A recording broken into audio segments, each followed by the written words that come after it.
Hi, it's Graham and welcome back to my channel.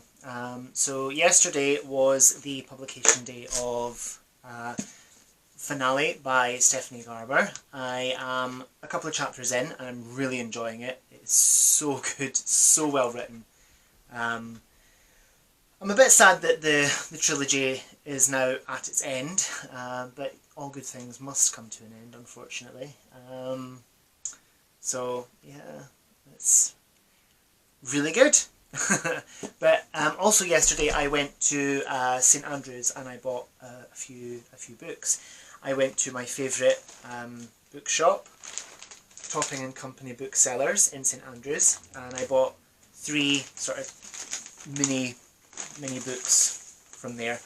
The first one I bought was Mary Shelley's Matilda. Now I believe that this was written in around about the same time as Frankenstein, the early 1800s, and it wasn't published until I think about 1959. It's supposedly, from what I've heard, I don't know too much about this, but from what I've heard, it's the story of a woman who meets up with her father years and years after being estranged from him, and they fall in love, shall we say. I think the story goes that Mary Shelley sent the manuscript to her father, and her father was absolutely disgusted by it. quite rightly so, and especially in the early 1800s. I mean, that's absolutely scandalous. But he refused to give her the manuscript back, and it was never published in her lifetime, obviously. Published in the late 50s. And I think at the time of its publication it was also quite controversial. I can't remember where I heard about this, but I think it may have been Hannah Tay. I can't remember. Hannah Tay over at Hannah Books and Beauty. It might not have been her, but I think it possibly was. So it's a while ago. I've had it on my radar for quite a while, and I finally decided when I saw it yesterday just to get it. So yeah, I kind of look forward to getting to this one, I think. So the next one that I got was Faber Stories edition of the Shielding of Mrs. Forbes by Allan Bennett. You can't beat Allan Bennett for his writing. It's amazing. I've got several of his books there. I've got Smut, I've got The Lady in the Van, I've got The Uncommon Reader, The Laying On of Hands, The Clothes They Stood Up In. Yeah, he's just really good. This one I don't know much about. I just saw it and I thought that looks really good, and clearly I like Allan Bennett's writing. Thinking Betty was in the bath, Graham was watching a late night programme on Channel 4 called Footballers with Their Shirts Off, when she unexpectedly came in on the trail of the hairdryer. "I didn't know you were interested in football," said Betty. No one must ever find out that Graham is not the marrying sort. Certainly not his wife, nor his mother. As sex, blackmail and fanatical tidiness take over the West Yorkshire parish of Alwoodley, an unlikely caper unfolds. Now that sounds brilliant. I picked this up. I didn't read the inside. I didn't know it was about a gay man called Graham. So there you go. That's, yeah. So the next one that I got, I've already got an edition of this, but I saw it, and it's a Topping and Company signed by the author edition, and it's wrapped up in like an acid-free plastic wrapper, which I'm not going to unwrap. This is going to be kept lovely, and it's Ian McEwan's My Purple Scented Novel, and it's signed by the author. I believe I'm not going to open it, but I believe that it clearly will be signed by the author, because it would be an awful fib to tell. A few of the other books that I got yesterday well, I got a box set, and I am so happy about this. I went to, after I was in St Andrews, I went to a place called Cooper, which is about 6 or 7 miles outside St Andrews, over in Fife, and in a charity shop for £10. £10, guys. I'm so over the moon with this. It's unreal. It's the complete Alice, and it's the Helen Oxenbury illustrated editions, and it's got this really cute sort of ribbon and little magnetic doors. Let me just open it. Little magnetic doors, and I've not had a proper look at this yet, but I believe that each little book in here is a chapter of the Alice stories. So let's just take out number 4. Yeah, so the rabbit sends in a little bill. So yeah, it's each chapter in each book, and obviously it has Alice's Adventures in Wonderland and through the Looking Glass. And I have the hardback editions of these, like the full-size books, but when I saw this, I could not leave it behind in the shop. As an Alice addict, I had to have this, and I'm so happy that I've got it now. I'm so happy. It's gorgeous, and for £10. And on the bottom it says that the RRP, so the recommended retail price, is £99.99. So, yep, I love it. It's Alice. I'm addicted, what can I say? So I will pop that down there. And I'm not really prepared. I just thought, you know, I'll stick the camera on. I'm just not prepared at all.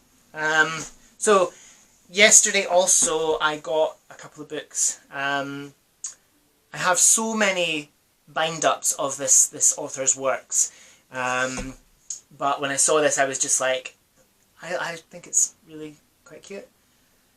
It's the Murders in the Rue Morgue and Other Tales by Edgar Allan Poe.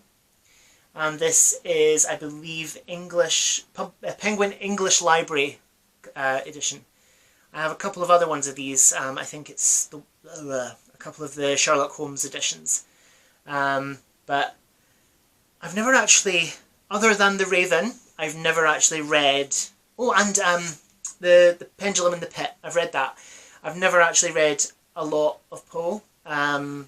So, yeah, I hope to get to this. I don't think this has ever actually been opened. It's in perfect condition. So happy with this. It's grand. So the next one, when I got home, I was like, oh, I've already got this in hardback. So not happy. It was like £1.50. What a waste of £1.50. So it's The Good Husband of Zebra Drive by Alexander McCall Smith, and this is part of the what is it part of? The #1 ladies detective agency series by Alexander McCall Smith. I've got it in hardback, and I'd completely forgotten. And I thought, when I saw it in the shop, I thought, do I have that? And I kind of argued with myself for a couple of minutes. And I was like, no, I don't think I do. And then when I got home, I was like, I got it in hardback. What a fool! What an idiot! I was just like, what? So that'll probably go back off to the charity shop, or I'll give it to someone. Yeah. So the next one is, and I don't have this one, is Tea Time for the Tea Time for the Traditionally Built by Alexander McCall Smith. Also part of the #1 ladies detective agency. And I don't have this already, so that's one that I can tick off my list, because I've now made a list of the ones that I do have and the ones that I still need. So yeah, there we go. The next one I bought, and this one cost me £1, right? And when I got home, I looked inside and I discovered that it was signed by the author. And I about believe myself, because I was like, oh my god, I'm actually going to be meeting this author near the end of this month, and I'm sorry, I've got a really itchy nose. Yeah, so I'm going to be meeting this author at the end of the month, well, towards the end of the month, and it's Ali Smith's How to Be Both, and it's signed, and I'm like, what? This was £1, and it's signed. A, why you would give this away to a charity shop, and B, why the charity shop people wouldn't check these kind of things, especially in a place like St Andrews, because this is where I got this one. Because obviously Topping and Company booksellers is in St Andrews, and they have authors like this going to the shop all the time and signing books, because yeah, that's just what they do. But I'm so happy about this one. I don't know when I'll get to it, because my TBR is it's somewhere over in the corner and it's groaning loudly. There are so many so many books on it. But yeah, I'm so happy about this one. But the book that we're going to see Ali Smith in regards to is Spring, her new her new release, and it's the third in the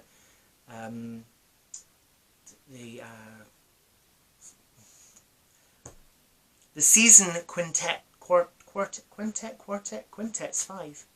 Quartet is 4. Quartet. I like to pretend that I know what I'm talking about, but clearly I don't. But anyway, we'll gloss over that, shall we? The next one I'm absolutely in love with.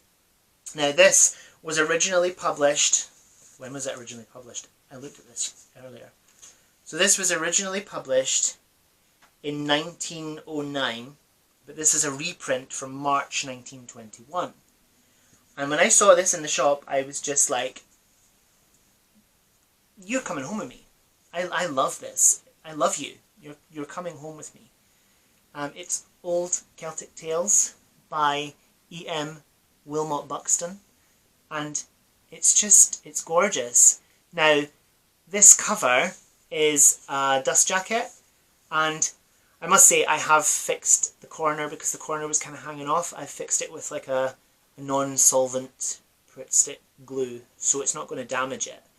But it's like a piece of paper, the dust jacket, with this sort of gorgeous colour plate painting stuck on top. But then underneath the dust jacket is the same design with exactly the same paper insert placed on top. This one is quite faded on the front, but this one, obviously because it's been covered, is a bit more vibrant, and I'm so happy with this. I really, really am so happy. It's gorgeous, and even though there was a bit of damage on it, it's in pretty much perfect condition. There's a couple of like little bits on the dust jacket that are a bit nibbled, but I love it. This was £4, and I think this was £4 very well spent. I'm so happy with it, and another addition to my my rather large TBR. Yeah, so that's that one. Now the next one, the next one was Book Mail from a couple of days ago, and it's Winter by Ali Smith. So I plan to read this before the 17th. That's when we're meeting Ali Smith at the Topping and Company Booksellers event for the new one, Spring. I've already read Autumn. I read that last month and I really enjoyed it, so I'm looking forward to getting to this one. Yeah, that's that. Well, I got a couple more today. I have no self-control. I had to pop into work because I came away with a set of keys and I had to drop them off, and I thought, you know what, I'm gonna there's a shop, I'm gonna pop into it. So I did, and I got how many books did I get? I got four. I got four. So this is H.P. Lovecraft, The Call of Cthulhu. I don't even know how to pronounce it. And Other Weird Stories. I have never read any H.P. Lovecraft before, so look forward to getting to this sometime in the next 20 years. But yeah, I have got such an itchy nose, it's unreal. This is part of the Penguin Modern Classics collection, and this one was 50p.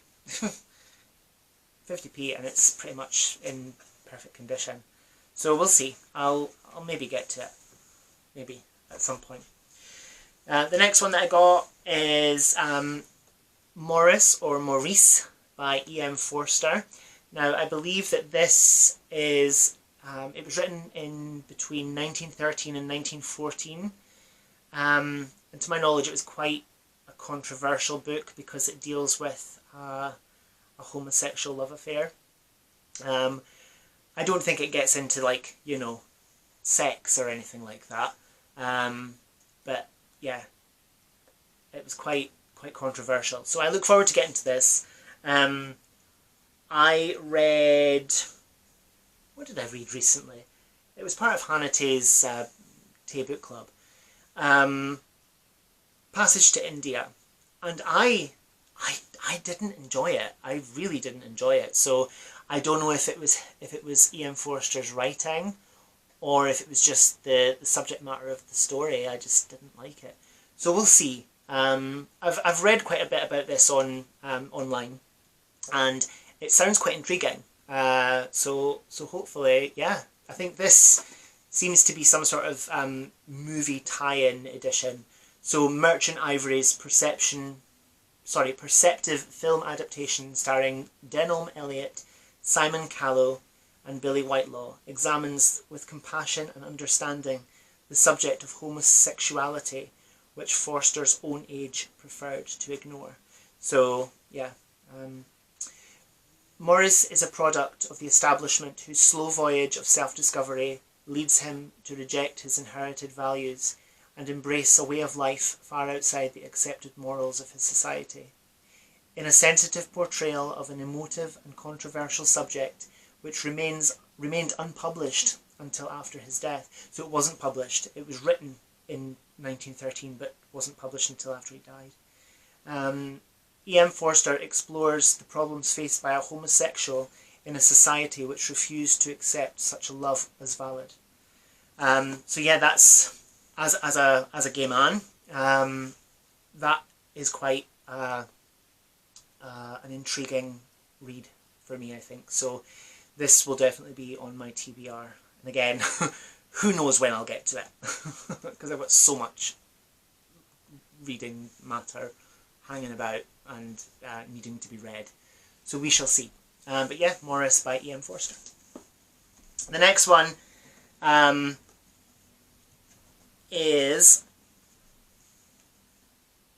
one that I saw in the shop and thought, I think that's really cute. But again, I've got multiple editions of each of these books, so it's like a bind-up of the works of children's works of Rudyard Kipling. So in this there is the Jungle Book, the second Jungle Book, the Just So stories, Puck of Pook's Hill. That sounds a bit sort of weird. Puck of Pook's Hill. Rewards and Fairies, and Stocky and Co. So I don't know if you can see the picture, but I think that's one of the Just So stories. How the elephant got his trunk, I think. That nasty crocodile, alligator, and then that snake just standing by and letting it happen. So I'm looking forward to getting to this. I've put off reading Rudyard Kipling's work in the past.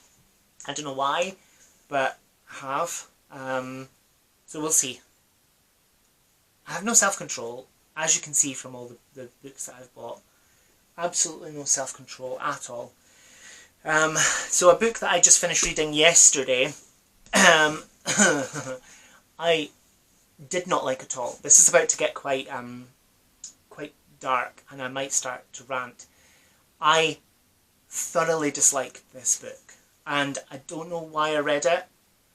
I don't like to DNF books if I can avoid it, but I wish now that I had DNF'd this, because I really I really hated it. So it's Ted Bundy, Conversations with a Killer, by Stephen G. Michaud and Hugh Ainsworth.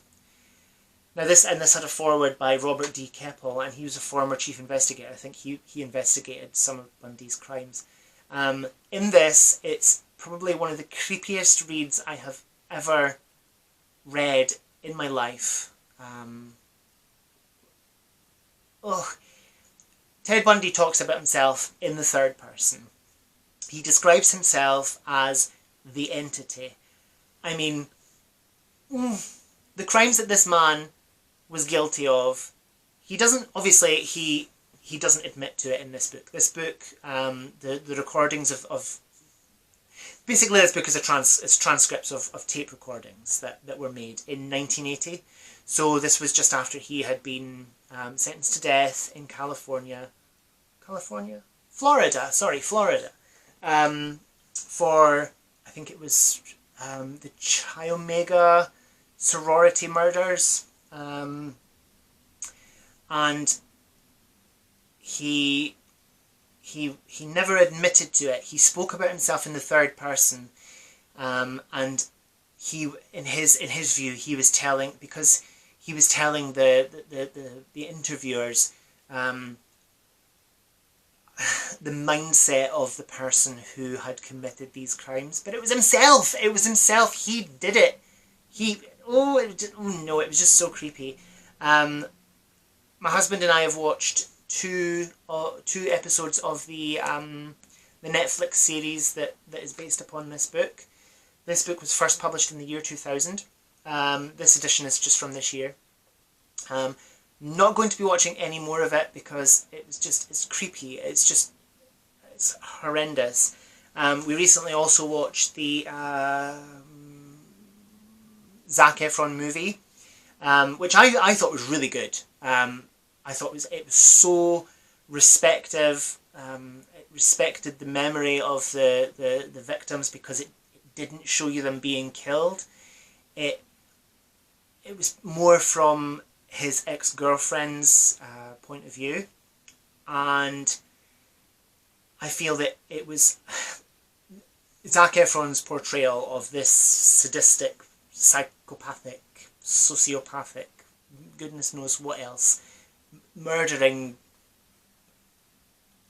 I'm going to call him a man. He doesn't deserve to be called a man. He's just a thing, a creature, a beast. He is the beast. But Zac Efron's performance in that movie, what was it called? Extremely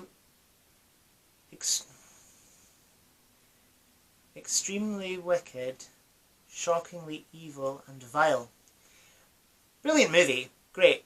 Zac Efron's performance, top notch. That man deserves every single acting accolade that is available on planet now. At this moment, he needs an Oscar, he needs BAFTAs, he needs Emmys, Golden Globes. I was going to say Grammys, but that's for music. But yeah, I don't recommend this book because it's creepy, and I can't even say that it's not well written, because it's not. It is written, of course, clearly, but it's a transcript of